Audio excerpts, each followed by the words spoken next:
귀한 찬양 감사드립니다. 영원히 찬양할 주님의 이름을 높여드립니다. 우리 찬양의 마음을 가지고 이 시간 말씀을 위해서 기도하십시다. 성령님 임하여 주시고 말씀에 조명하여 주시옵소서. 세상에 시끄러운 소리들이 많습니다. 내 마음의 소리도 있습니다.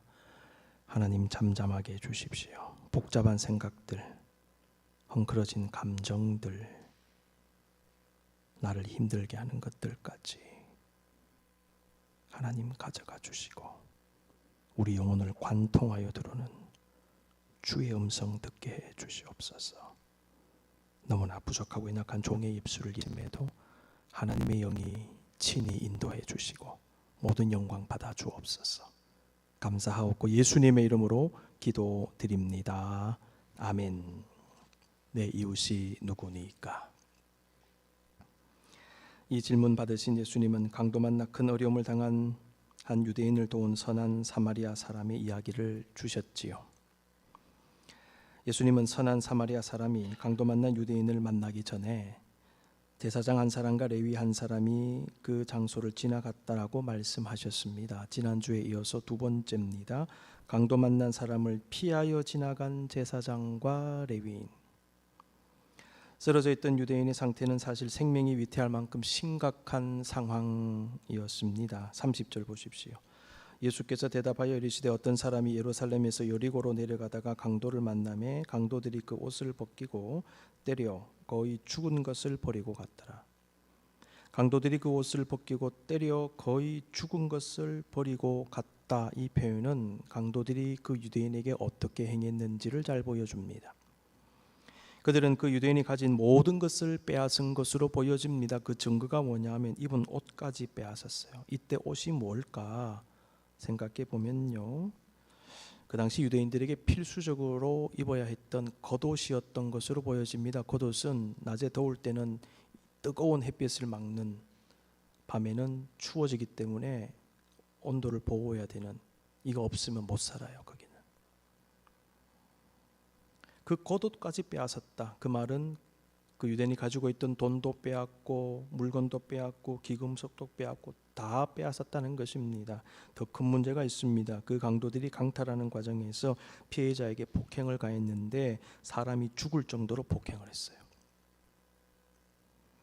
그 강도들은 그냥 겁을 주거나 정신을 못 차리게 하기 위해 어느 정도 때리고 도망간 것이 아닙니다. 죽음에 이를 정도로 때렸습니다. 어떻게 보면 죽일 작정으로 때렸다고도 말할 수 있겠습니다. 오늘 본문은 강도 만난 유대인의 상태가 매우 심각했고 그냥 내버려두면 얼마 지나지 않아 그 자리에서 숨을 거둘 수 있는 상황임을 우리에게 보여줍니다.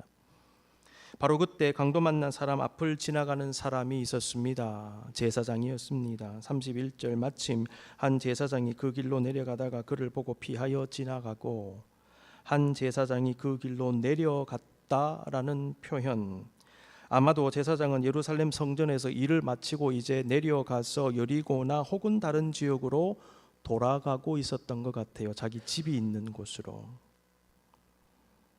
제사장은 분명히 강도 만나 쓰러져 있는 그 사람을 보았을 것입니다. 그런데도 피를 흘리며 죽어가고 있는 그를 보고 피하여 지나갔습니다. 피하여 지나갔다?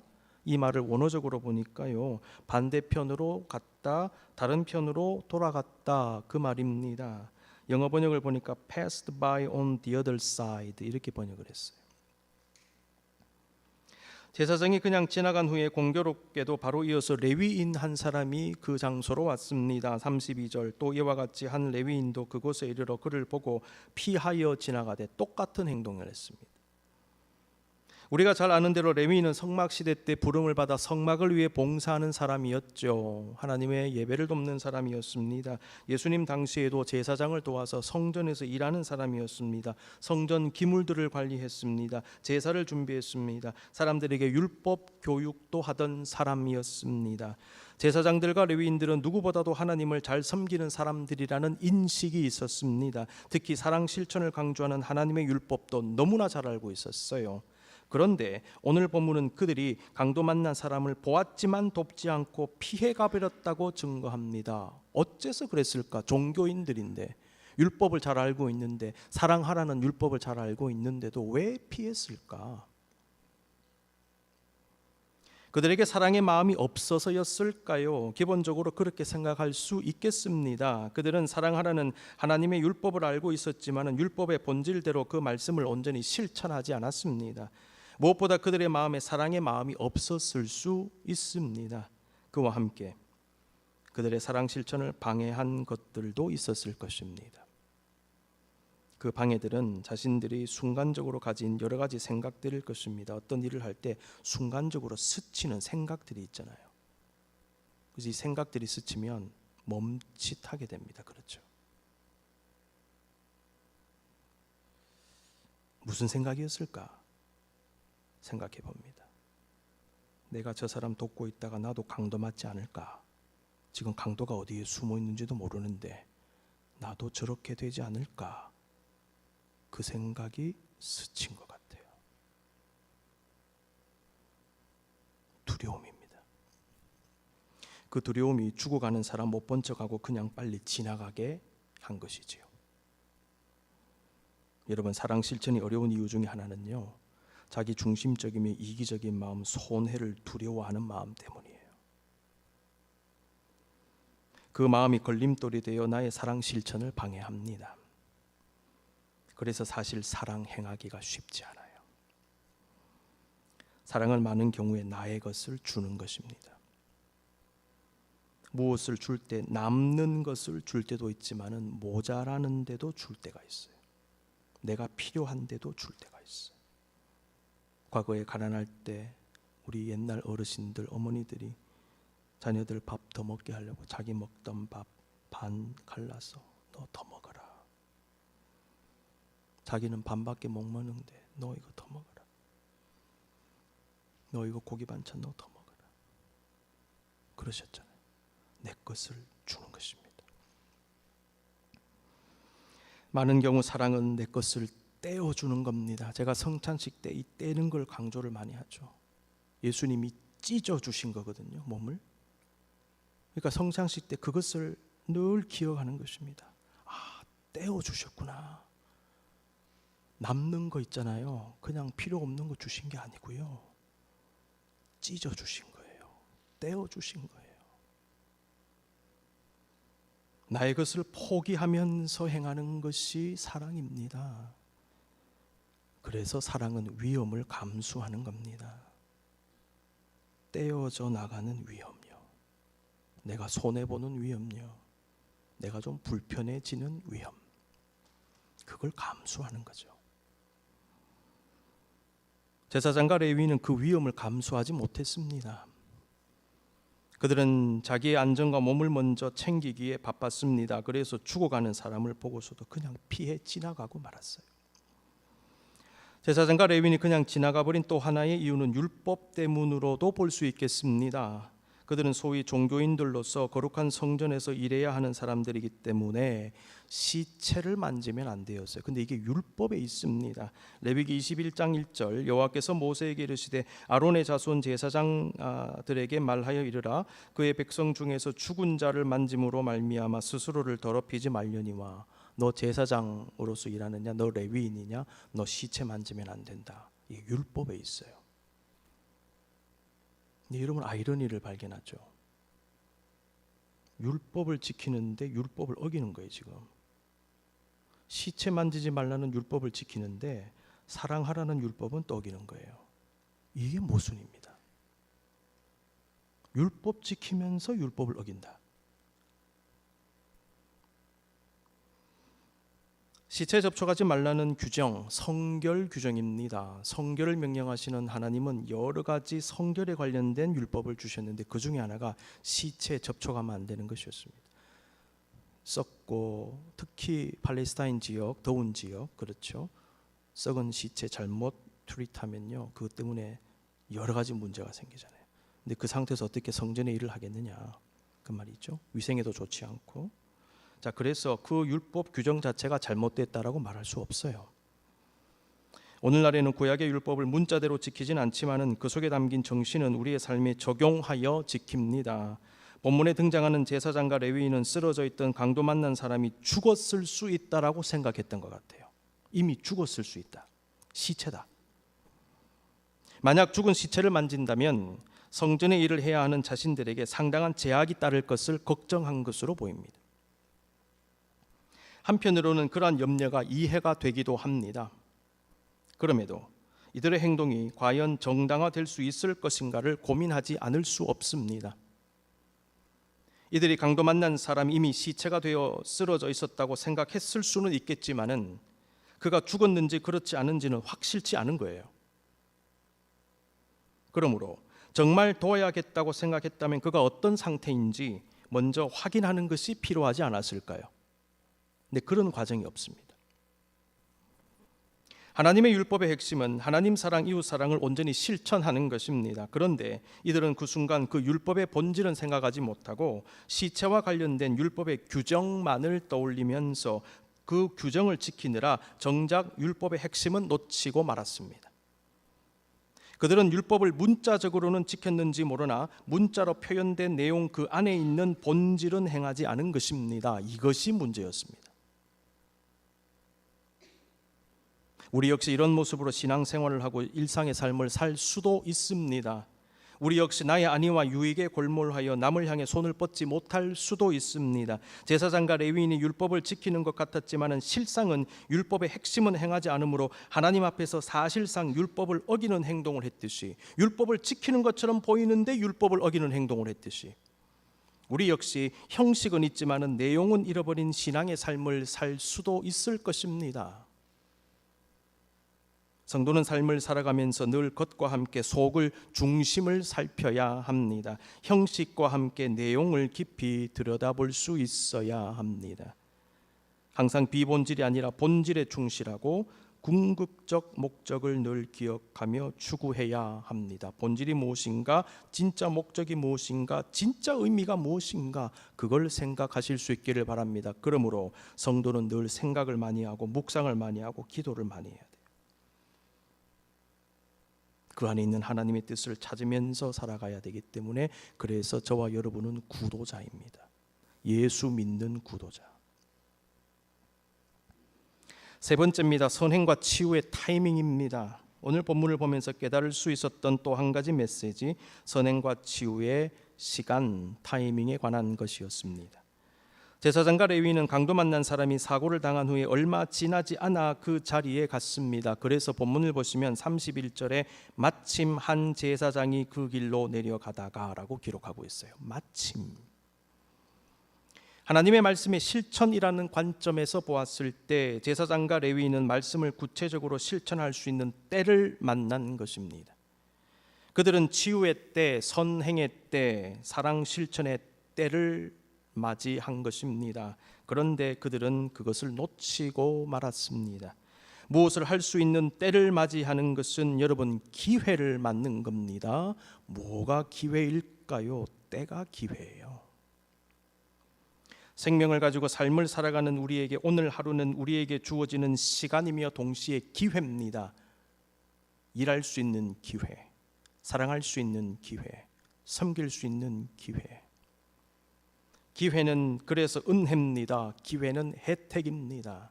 기회 아무에게나 주어지지 않습니다.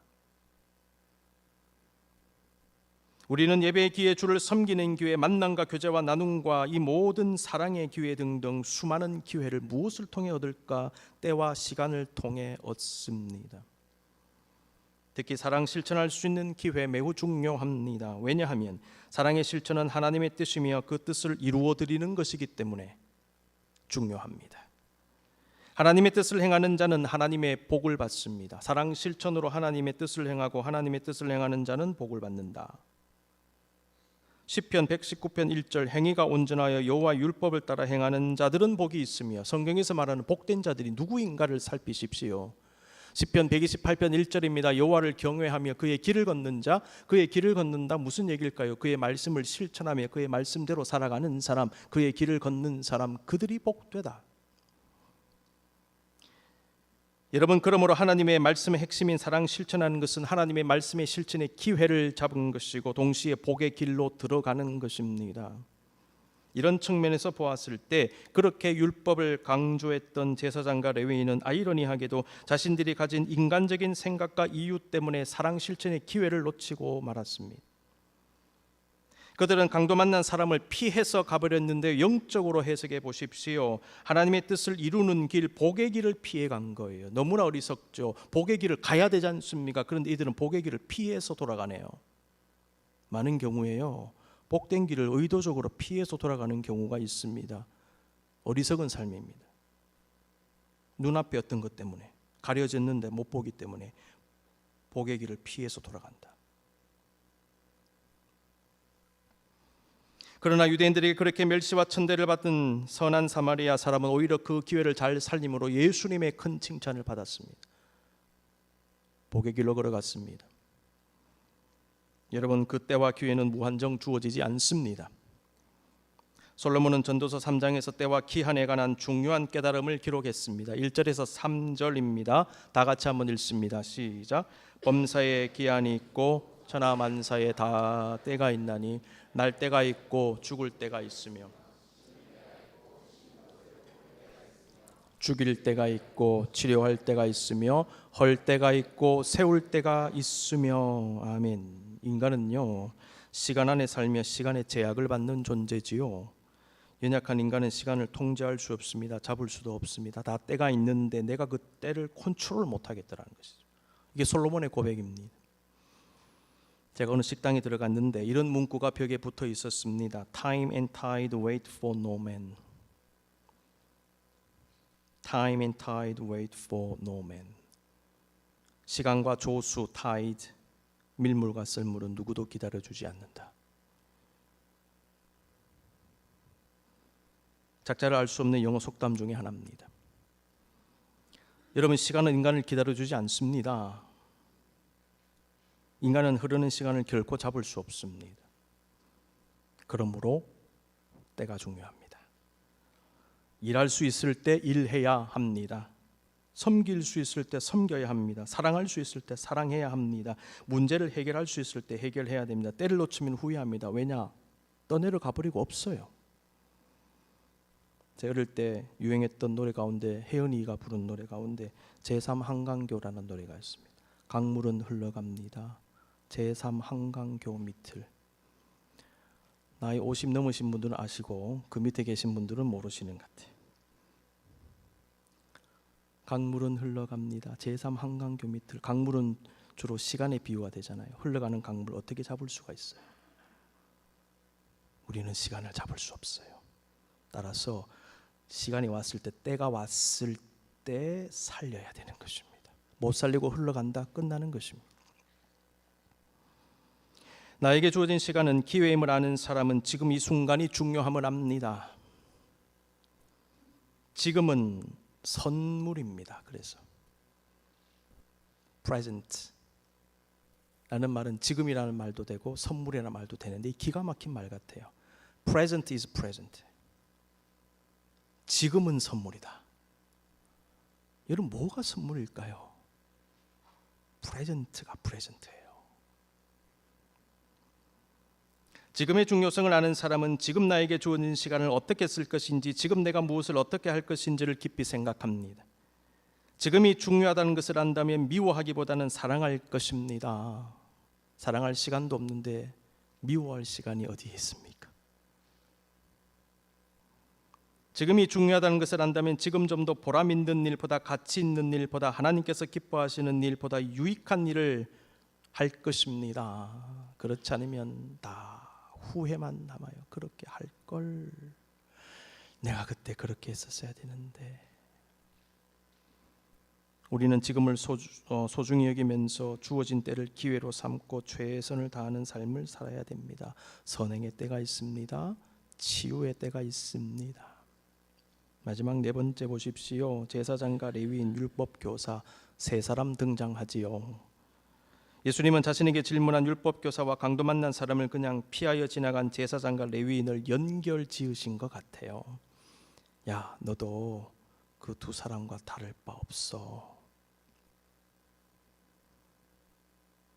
특히 제사장과 레위인의 문제를 통하여 율법 교사도 동일한 문제를 가지고 있음을 은근슬쩍 드러내신 것 같습니다. 그런데 오늘 본문에 보시면 율법 교사의 문제를 문자적으로 표현해내고 있습니다. 먼저 율법 교사는 예수님 앞에서 율법 실천에 있어서 강한 열의를 보였죠. 근데 본문이 어떻게 기록하고 있는가를 보십시오. 29절, 그 사람이 자기를 옳게 보이려고 예수께 여짜오되 그러면 내 이웃이 누구니까?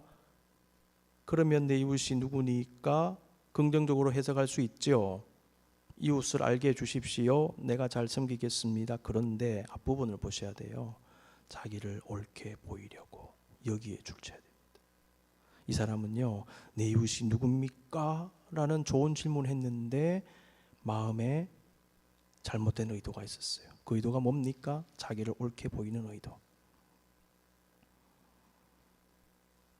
우리가 신앙생활 하면서 늘 조심해야 되는 것 중에 하나가 나의 신앙과 영성과 섬김과 봉사 등등을 은연중에 드러내 보이려고 하는 겁니다. 드러내려고 하는 이유는 자신에게 드러낼 것이 있다고 스스로 생각하기 때문이겠지요. 드러낼 것이 없다고 생각하는 사람, 부족하다고 생각하는 사람은 드러낼 생각조차 하지 못합니다. 율법에 정통하고 율법을 누구보다도 철저히 지킨다고 자부했던 바리새인과 율법 교사와 제사장들의 결정적인 문제 중에 하나는 자신을 스스로 의롭게 여기고 그러한 의로움을 드러내고 자랑하려고 했다는 것입니다. 스스로 의롭게 생각한 그들은 한마디로 영적으로 교만한 자들이었습니다. 영적으로 교만하면 다른 사람들을 영적으로 무시하게 됩니다. 바리새인 율법교사 제사장들이 자신을 드러내고 자랑하면 할수록 더욱 가식적이 되어갔고 위선적으로 나타났습니다. 왜냐하면 연약하고 죄악된 인간이 겉으로 경건함을 드러내고 자신의 의로움을 자랑하면 할수록 인간의 겉과 속이 다른 이중성이 더 심화되어 나타나기 때문이에요. 우리 가운데 죄인이 아닌 사람이 없습니다. 부족하고 연약하지 않은 사람이 없습니다. 그러므로 그러한 부끄러운 모습을 고백하고 스스로 낮추고 자신의 신앙과 영성이 여전히 미성숙함을 인정하면서 언행에 있어서 겸손을 유지하는 사람은 비록 부족함을 가지고 있지만은 가식과 위선이 도드라지지는 않아요.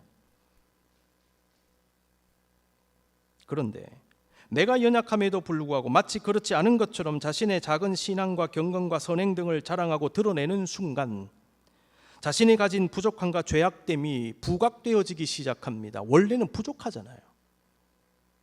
근데 자랑하는 순간 부족함이 드러나더라는 거예요. 도드라지게.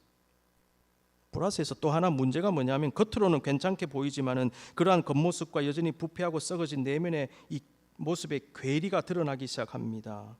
위선과 과식이라는 문제도 올라오게 돼요. 차라리 가만히 있었으면.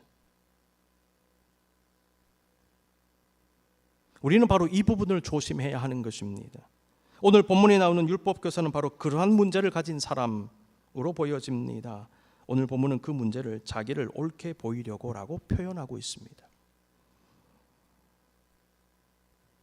다시 언급하지만은 예수님은 선한 사마리아와 대비되는 두 사람, 제사장과 레위인을 언급하면서 율법교사와 연결 지으신 것입니다. 강도 만난 사람을 보았지만 돕지 않고 그냥 지나쳐버린 제사장과 레위인과 예수님께 질문한 율법 교사는 사실 비슷한 사람들이었어요. 이들의 공통점이 있습니다. 무엇입니까? 매우 좁고 편협하고 배타적인 이웃 개념, 위선, 그리고 사랑 실천의 장애물들을 넘지 못했다는 것이지요. 너도 다를 바 없다, 그 말이에요. 누가 이 강도 만난 자의 이웃이 되겠느냐? 예수님은 제사장과 레위인과 선한 사마리아 사람의 행동을 소개하신 다음에 마지막으로 이 질문을 던지십니다. 본문을 보시면 흥미롭게도 율법 교사가 처음에 제기한 질문과 예수님께서 하신 질문이 서로 비슷하면서도 다르다는 것을 발견하게 됩니다. 질문을 보십시다. 율법 교사의 질문, 내 이웃이 누구니까? 예수님의 질문, 누가 이 강도 만난 자의 이웃이 되겠느냐? 같은 질문입니까? 다른 질문입니까? 이웃이 누구냐는 질문은 같죠. 그런데 내용이 달라요.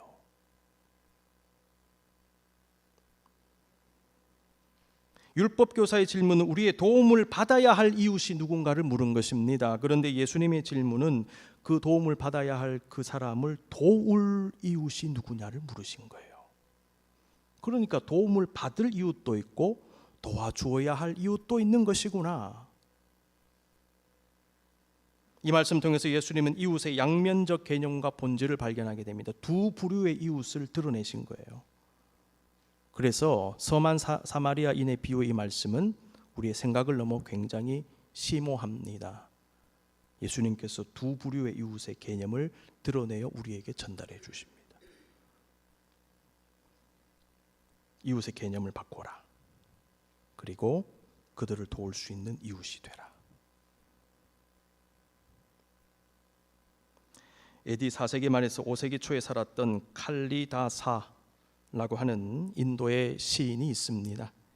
이분은 산스크리트 문학을 부흥시킨 작가로서 인도의 셰익스피어다라는 평가를 듣는다고 합니다. 이 칼리다사가 쓴 새벽에 바치는 인사라는 시가 있어서 마지막으로 소개합니다. 오늘을 잘 살펴라. 오늘이 바로 인생이요, 인생 중의 인생이라. 그 짧은 순간에 당신이라는 존재의 진실과 실체가, 성장의 축복과 행위의 아름다움과 성취의 영광이 모두 담겨 있다. 어디에? 이 짧은 오늘 하루에. 여러분의 오늘 하루는요, 여러분의 본색을 드러내는 시간인 것입니다. 그 하루 동안 기도하십니까? 여러분은 기도자입니다. 그 하루 중에 예배하십니까? 여러분은 예배자입니다. 그 하루 중에 성실히 일하십니까? 여러분은 정말 좋은 시민입니다. 열심히 일하는 사람이에요. 이 하루에 여러분을 그대로 드러내는 겁니다. 어제는 꿈일 뿐이요 내일은 환상에 불과하나 오늘을 잘 살면 어제는 행복한 꿈이 되고 내일은 희망찬 환상이 된다. 절묘한 표현이죠. 그러니 오늘을 잘 살펴라. 이것이 새벽에 바치는 인사다. 눈을 감겠습니다. 사랑하는 성도 여러분, 하나님은 오늘 말씀을 통하여 우리에게도 참된 이웃이 누구인가를 물으시는 것 같습니다.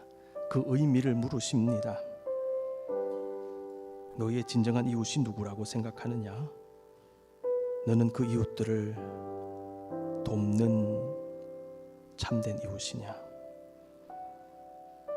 여러분, 진정한 이웃으로의 삶은 오늘 그리고 지금 이루어져야 합니다. 오늘이라는 시간은 하나님께서 우리에게 주신 선물이며 기회이고 축복의 길로 들어가는 문이 됩니다. 우리는 오늘 성실히 일하고 오늘 사랑하며 오늘 용서하고 오늘 치유함으로 주님의 기쁨이 되어야 합니다. 주님 우리에게 주신 때와 기회를 살려 선한 이웃으로 사랑의 기회를 놓치지 않고 오늘 이 순간 살게 해 주시옵소서. 우리 결단하며 기도하십시다.